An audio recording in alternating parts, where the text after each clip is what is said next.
Even men at the top of their game find themselves wanting more from life. Whether it's more meaning, unshakable confidence, a bigger impact, more money, deeper love, a hotter sex life, or a powerful legacy. Find out how good your life can be on this episode of Man Alive. Also, as I've supported men in their love and work lives for 15 years now, many men ask for the right words to say to be more successful, attractive, and desirable. But I found it's not so simple as giving scripts or lines because every man is different. So giving words or scripts would be like giving a tall, thin man a shorter, wider man's pants, or vice versa. The words have to make sense for you and your personality, and there's so much happening beneath the surface that people are responding to. If you're interested in how to become a better lover and leader in your own unique way, go to shanajamescoaching.com/quiz, or you can text ALIVE to 44144. It only takes a couple minutes and you'll start to get an idea of how you can be both more respected and desired. After you fill it out, we can schedule a time to review your quiz and talk about your specific challenges and desires. So again, go to either shanajamescoaching.com/quiz or text ALIVE to 44144. That's ALIVE to 44144. Enjoy this episode of Man Alive. Hello, and welcome to this episode of Man Alive. I am excited to be here today to talk about one of my favorite topics and with one of my favorite women coaches for men, Karen Brody. Karen, thank you so much for being here. It's great to be here, Sheena. We are going to talk about reimagining men's sexuality and how real change can happen for men when they throw off the cloak of shame. And Karen, I think this is such a beautiful topic that you've brought to us. And I know that when I work with men around sex and what isn't happening that they want to be happening, ultimately what we get down to is the root of shame, and the shame that keeps them from either asking for what they want or even knowing what they like, or thinking it's okay to want something in addition to giving pleasure. So I like that you're just taking it right down to the source instead of playing with the surface layer here.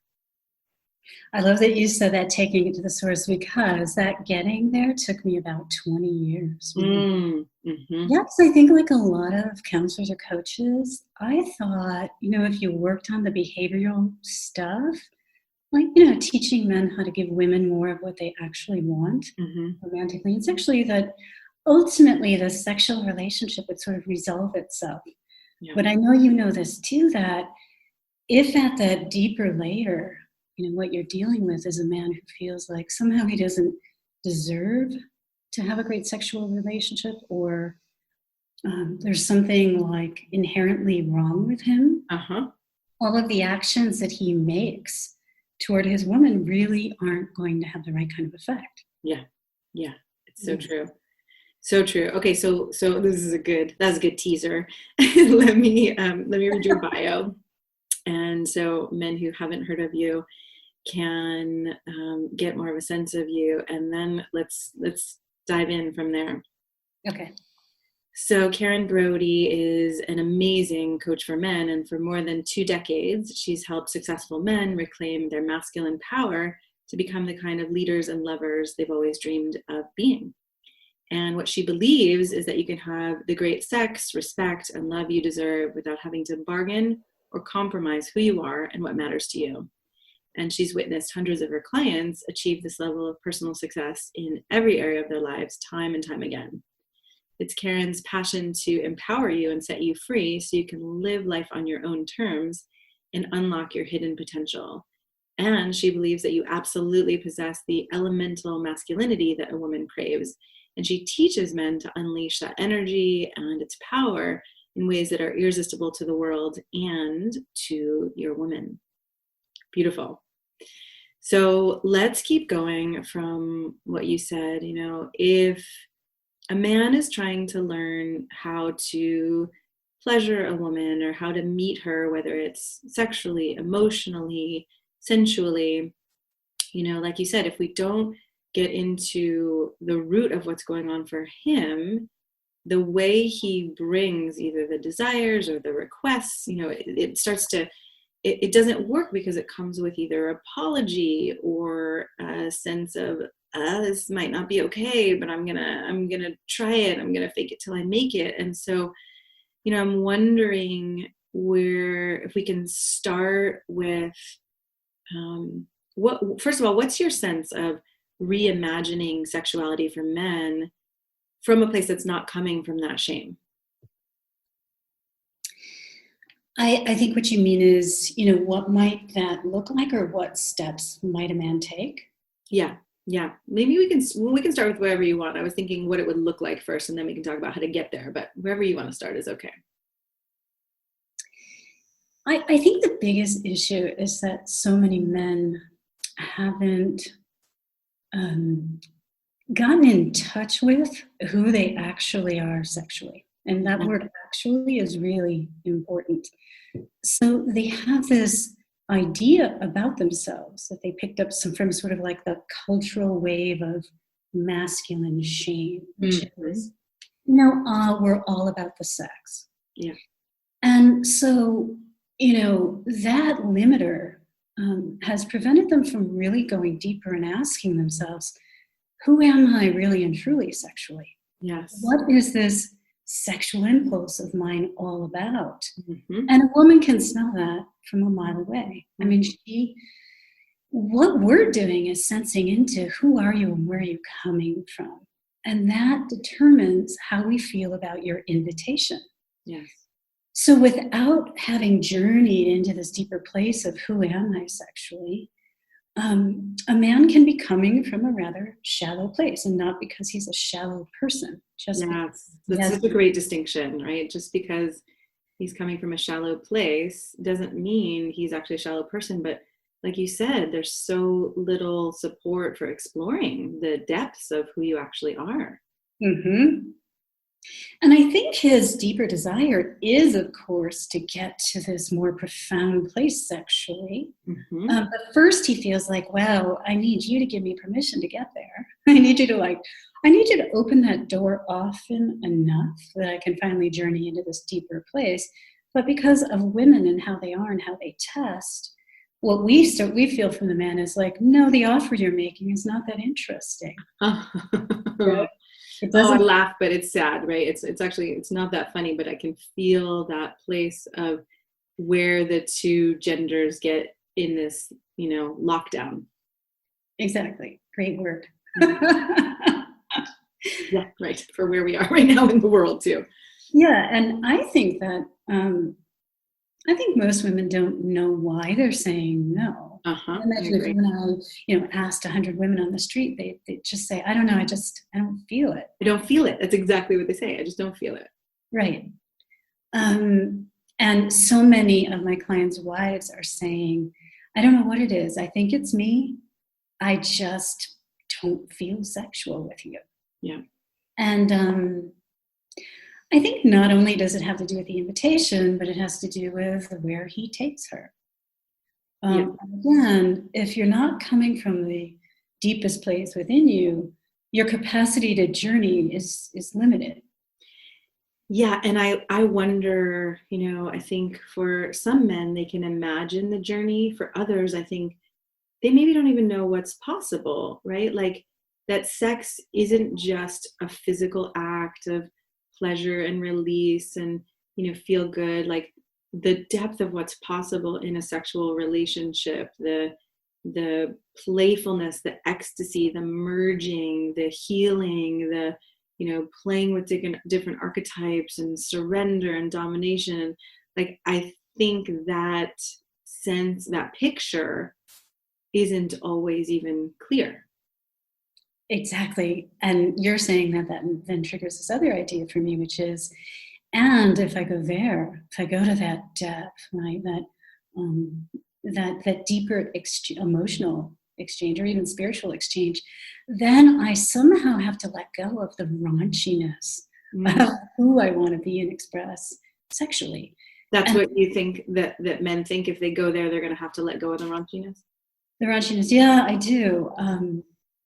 I think in a way, subconsciously, it's like, yeah, if I go there, then sex isn't fun anymore. It's all about love. Interesting.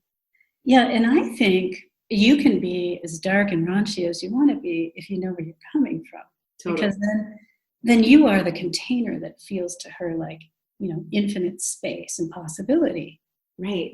You're safe. Like if the man is safe and feeling his heart and feeling his love, then right, you can go way far out into all these different places, whether they're raunchy or playful or whatever that may be. Exactly. But if your base is shame, and shame, what does that really mean? It means that somehow you feel like there's something wrong with your impulse, your desire, the way you express yourself sexually, and you need to hide that. Yep. So if the base is shame, then so many of the things you might explore with a woman feel threatening to you, or you don't have the confidence. Yes. Because you're concerned that, wow, if I express myself in these various ways, I might somehow offend her or alienate her. But when men feel generally good, this doesn't mean like angelic, it just means you generally feel good about who you are sexually, then you're not so afraid to explore. You're not so afraid to expand the bounds of, this narrow way of expressing yourself sexually. Right. And then taking risks, like to expand that bound doesn't seem as treacherous, right? Or as like, oh, it's going to mean something about me, that I'm a horrible person, that I've done it wrong, that, I'm unlovable, right? That's the shame place. But when, like you're saying, when men aren't coming from that place, there's so much more room to play and explore. Exactly. And I think the shame base too, where a man feels he actually needs to disconnect from himself in order to feel okay. Because the shame base is saying like, hey, there's something wrong with me sexually. Yeah. Then, oh gee, there was something I was going to share with you there. I'm just feeling sad. Maybe it'll come back. I'm just feeling sad, as we talk about this, and how much shame there is. I mean, both with women and men and all genders, right? I mean, there's just shame is such a fundamental of how most of us operate, whether we know it or not. And yeah, I feel sad that it isn't just immediately apparent how beautiful and connected and amazing this can be. But I think the good news about that is it's not that difficult to heal. And I speak as someone who healed like loads of shame, loads of sexual shame. Mm-hmm. I think what I was going to say about that is, though, when we are feeling, such a deep well of shame within us that we're wanting to avoid, we go into a performer mode. Men and women, but men in particular. And there's so much fear wrapped around that. I always hear from my clients, like this tremendous fear that if they explore outside of the bounds of what they feel they have permission to do with a woman, they run the risk of, losing her. Right. I mean, there's just a lot of fear around sex, and that's not very enjoyable. Right. And so no matter what you try to do in the way of new angles, new ways of positing yourself, what ends up happening is you just keep landing on the shame. Yeah. So we have to come back to this place of healing. Again, a man has to come back to a place of, where do I come from with this? Who am I? Yeah. And once he can stand on that solid ground, there's just so much more joy and possibility in what he can experience in himself sexually, right? Yeah, exactly. So I'm curious. I mean, I know I have ways of working with men and their shame, and I'm curious about how you do it. How do you start peeling back those layers and helping men actually see beyond the shame to the place where their desires are good and they're worthy and all of that? Mm-hmm. I think the first piece is this really meaningful conversation we have around shame. And what's really interesting to me is how many men are just so ready to have that talk. Mm-hmm. Because when you're carrying around shame, it's very painful. Yeah. And here it is, you've been operating on your own for so many years, trying to figure your way out of this box, and you don't know how to get out of it. And you're just kind of holding on for dear life, hoping that your woman doesn't axe you and throw you out of her bed, right? So I think talking about it is huge. And a lot of my clients are able to say, yeah, I've never felt, the right or okay, about who I am sexually. Mm-hmm. And I've never really thought about what it means to me. So we start to look at, who are you truly sexually, separate of what you've been told you are or you should be. Who are you really? And like, what's your purpose? Why are you so driven? So imagine a man carves out this huge chunk of time and he spends this, rather large chunk of money to become my client. Mm-hmm. Because this problem has become so unwieldy that, he knows, like, I have to take care of this or it's going to kill me. I can't go on the rest of my life, right? Yeah. And so he really wants to figure out, how can I do this in a powerful way? So purpose is a big piece of it. Mm-hmm. And help men really figure out who they are authentically at the sexual level. So like a sexual purpose, the purpose of their sexuality. Yeah, like, why are you pursuing this? Yeah. And why does it cause you so much pain Mm-hmm. when you can't get in there? Yeah. What is it that, and sometimes, men are looking to heal wounds that can't be healed through lovemaking. Mm-hmm. And so it's important to look at, why am I doing this? And why is it causing me so much pain? And then I think too, to help men see the spiritual aspect of lovemaking and sex, and how it's always good and it's always pure. And anything to the contrary really is just an idea that we picked up somewhere along the way. Yeah. And so I help them to start to know, to align with purpose and the purity, that there was never anything dark or bad about their desire to be sexual, even when some of the behaviors that they wanted to engage in are called deviant. Yeah. Right? Through those deviant experiences, what we're trying to do is figure out how to come into wholeness. Yeah.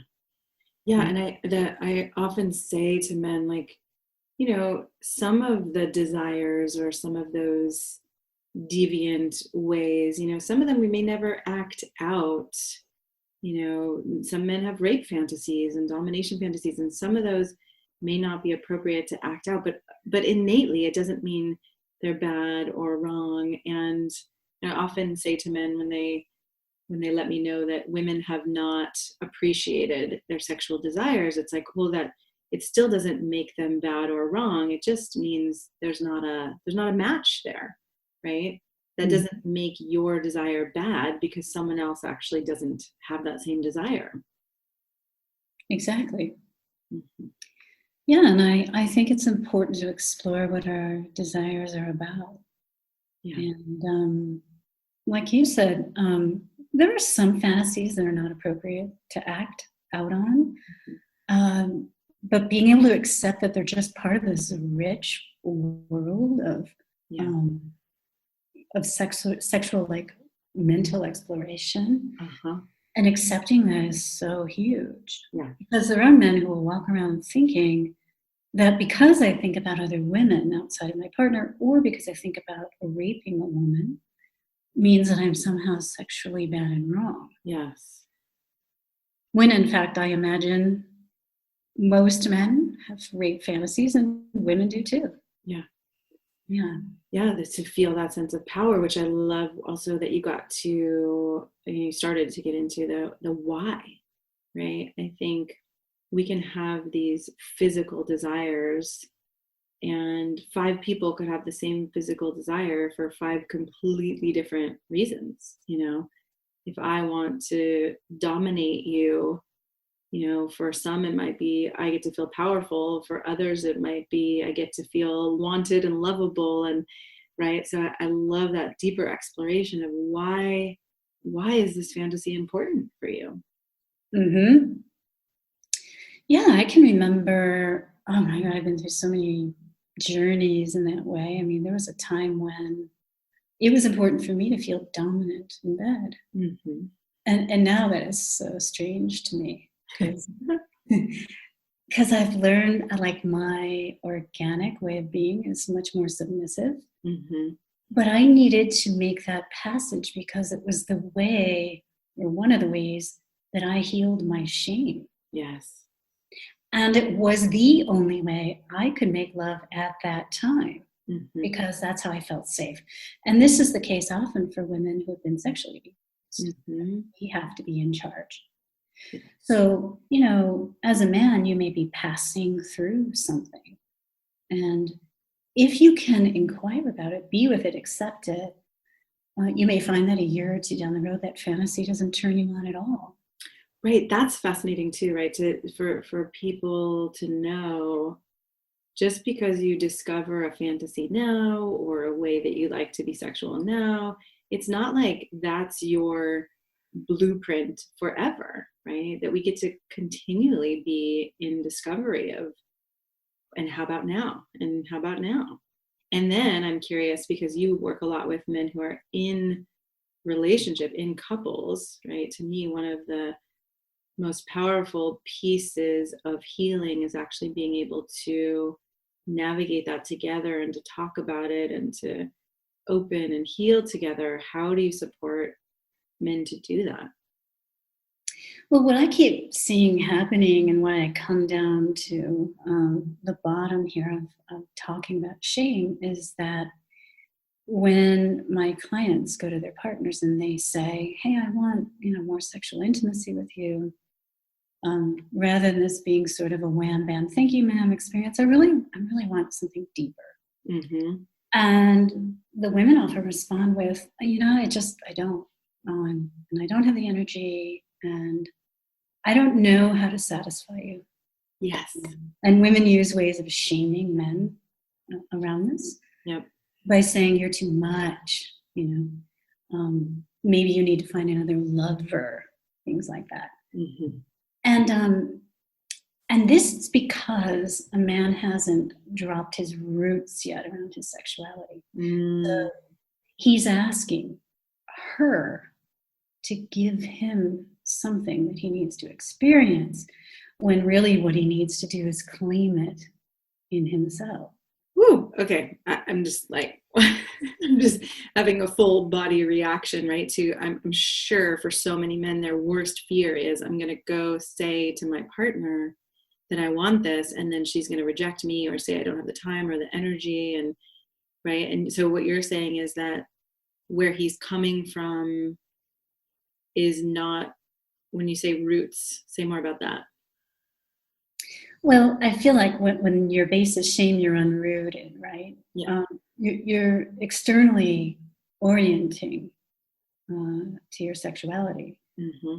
You're dependent on your partner's desire to give you something and create an experience for you.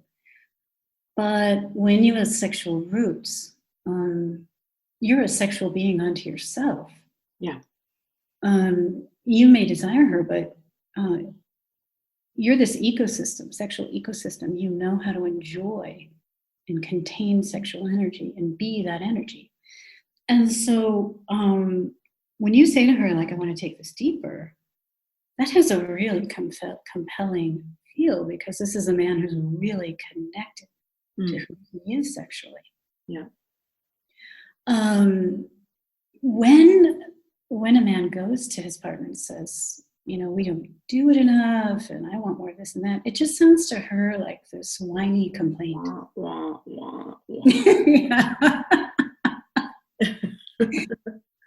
And then he gets really hurt, because here he is trying to express his heartfelt need. Right. And it's kind of similar to a woman nagging a man, like, why are you doing this? Can you take out, you're not taking out the garbage. I'm not, like, whatever that, I'm just giving the kind of cartoon version, but for everybody to recognize, oh, if I'm coming with my complaints and my frustrations rather than those deep rooted desires and passions, it's so different to hear. Exactly. Or just a woman asking directly and saying, this is what I'd really like. But we're passive, so we tend to use complaints. Uh-huh. I figured something out about that the other day, because I talk with my clients a lot about this and how women communicate passively with complaining. Yeah. I think we do it because we want to be felt. Uh-huh.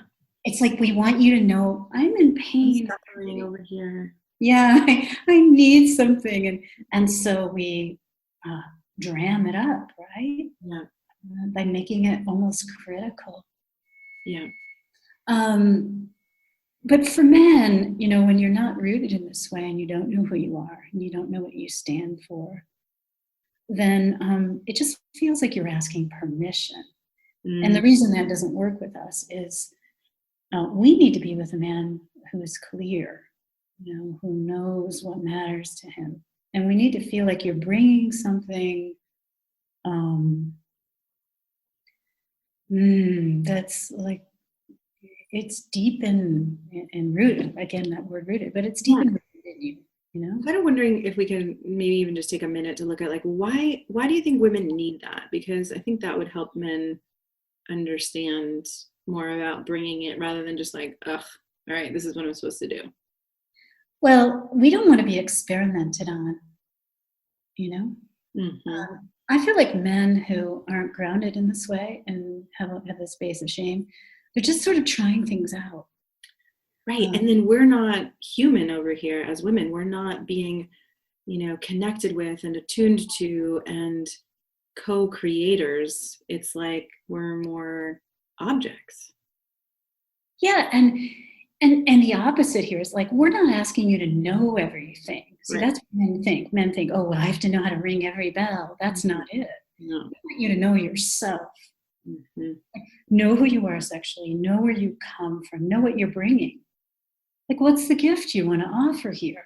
Yeah. What do you want to share with me? That doesn't mean you have to know everything about her body. No. Right?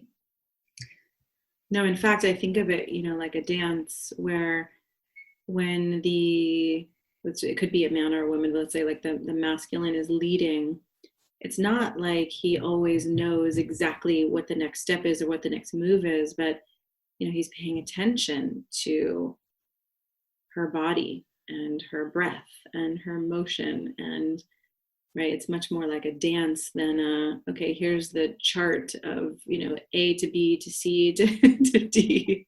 Exactly. And how is he able to do that? He's able to do that because he's connected to himself. Yes. He knows his body. Right. He knows the path of his arousal. Right. It has to be the foundation. Right. Because otherwise it feels like you're trying things out on us. And that, I can remember going through that. It was extremely painful for me. Uh-huh. Like, it's sort of like someone's like, hey, let's try this knob. Let's try that one. Because he's not connected to himself and his own sense of his body and your body. Yeah. So yeah, when you want to go deeper with a woman and you want to have that kind of conversation, first you really have to go deeper with yourself, because she's going to be reading into where this comes from. So if she feels like you're just saying, I want more of, and I want more variety and things like that, that's just not very compelling. No, it's not. Yeah. Yeah. So we want to know you stand for something, and that you have standards sexually. Mm-hmm. So you want to give a man like your deepest erotic expression when you feel like he stands for that. Right. And that's an interesting way to say it, because the deeper we feel a man has gone, right, the the deeper or the more we want to give, the more we want to meet, and then we get to meet on those levels as opposed to just meeting in that surface place. Exactly. And when you said that, what came up for me is something sort of fresh, which is we're matching. Yes, exactly. I hadn't thought of this before, but that's what we're doing. It's like, oh, you're showing me some depth there. Let me match that. Uh-huh. You know? And it's not that women have to be the responders, but there is a way that we tend to be more responsive in that way. Like, I think you and I both know we could take control for bringing, our deepest, highest, most loving selves, but there's something different that happens when it's evoked by the depth and presence of a man, when we're not generating it and, we suddenly feel it being called from us. Exactly. Yeah, let me reiterate that because that seems so deep. So, yeah, you're saying that we can take charge in order to direct our own pleasure, Mm-hmm. or it can be evoked from us from a man's presence, where suddenly we feel so much passion that we want to express it in the way of, like, sort of taking charge. Yeah. Yeah. Yeah. Yeah, I love that. Well, okay, for time's sake, this is a conversation we could have for years and years and years, and I would love to keep talking about it. What feels most important, that we haven't covered for men around reimagining their sexuality and seeing the potential to be in sexual relationships without as much shame? I think that first journey is discovering who you are. And I know that can sound sort of esoteric, and it doesn't have to be. It really can be, just sort of sitting and journaling with this and figuring out, like, who am I really? You will know pretty quickly, and where do I want to come from? And then I think as far as reimagining, it's different for every man, but what I would like to see as an advocate for men is I'd like men to reimagine what they can bring in the way of gifts. Yeah. That your focus be, for example, how can your anatomy, your focus, your purpose, how can that serve a woman's desire to be opened? I love that.